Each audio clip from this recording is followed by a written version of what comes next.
Hi, this is Michael Bevan with the Akron Beacon Journal here today with Kemp Boyd, the Kenmore-Garfield Golden Rams football coach. Kemp, this is the 2017 season, and what are some of the things that you're looking forward to with this football team? Well, probably the biggest thing can be summed up in one word. I just want to see us compete. If I had to say two words, compete at a high level. And if we can do that, we feel like we can come out and be successful. It's a process thing. If we can stay committed to the process and compete throughout, we feel like we're going to have a pretty good season. Kemp, you live in Akron. You live in this Kenmore neighborhood. You're the coach of this football team. What's it been like with this merger of two high schools, Kenmore and Garfield? Man, it's been a challenge, but at the same time, it's been very gratifying because of how the kids have responded. Our players have responded really well to, I think, the challenge that we've presented to them, but I think they've responded well to the challenge that the district has presented to them. They really have risen to the occasion, and I think they do a really good job kind of answering the bell with this merger. I think it's going the exact opposite of maybe what people thought. They thought it was going to have a lot of maybe infighting and kids not agreeing or having some conflict, but we haven't had that at all. We've had a really productive summer. You and I have talked about some of the players. Who are some of the leaders on this team that you've seen in the senior class, the junior class, and so on? Well, senior class, man, I think we probably have one of the best in the city, if not the state of Ohio.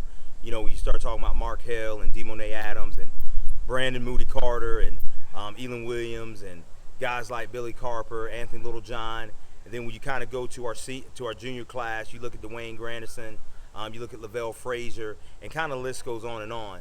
A guy who's a young guy, who's a sophomore, but does a good job of being a vocal and emotional leader for us is Bengali Kamara, who does a really great job and really bringing out a sense of passion in the game. So all those guys do a wonderful job, but what we're asking for is we're asking all of our players to be leaders, not just on the field, but also in the classroom and in our school as well, to help out our administrators and our principal, Mr. Frank Collane. Aside from football, what does Kemp Boyd do with his free time? Man, Kemp Boyd is heavily invested in being a husband and a father, obviously. Being the father of, 5 soon to be 6 children, man, kind of takes up a lot of your time. So I spend a lot of time on the floor doing some wrestling, but also going to some baseball games, basketball games, volleyball games, different activities of my children. But man, I learned a long time ago that every reader doesn't have to be a leader, but every leader better be a reader. And so I spend a lot of my time just reading and picking up different things to make myself better so that I can give out.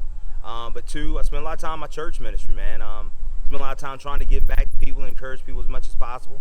I feel like that's one of the things that we are responsible to do, being on this earth, is to kind of play it forward to give it back. But pretty much, man, you can always catch me around, hopefully trying to do something that's good.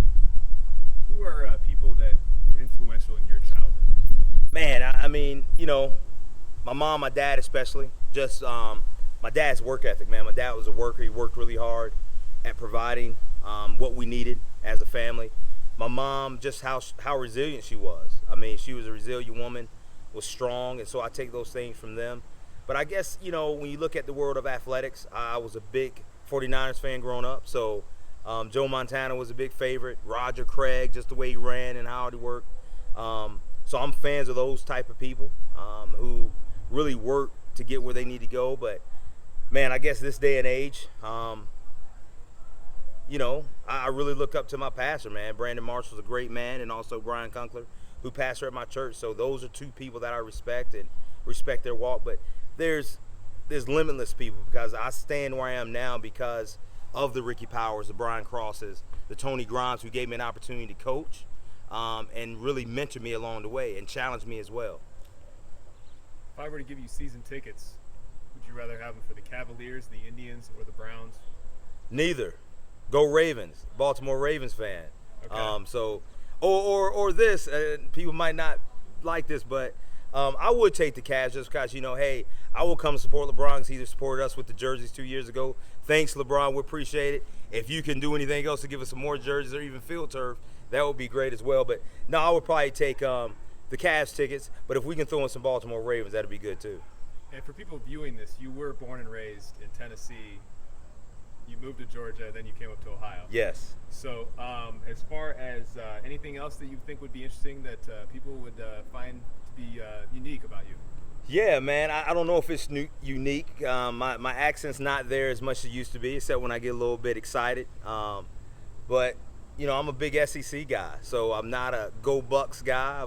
I'm more go, Roll Tide or go Volunteer. So I don't know if that's unique, but that's kind of who I am. And two, man, I'm just kind of a slow-paced guy. That's how I was growing up in the South, man. We kind of took it easy, and everybody was our neighbor. So that's kind of how I live my life. Okay, Kemp, well, thanks for joining us, and good luck here this season. Thanks so much.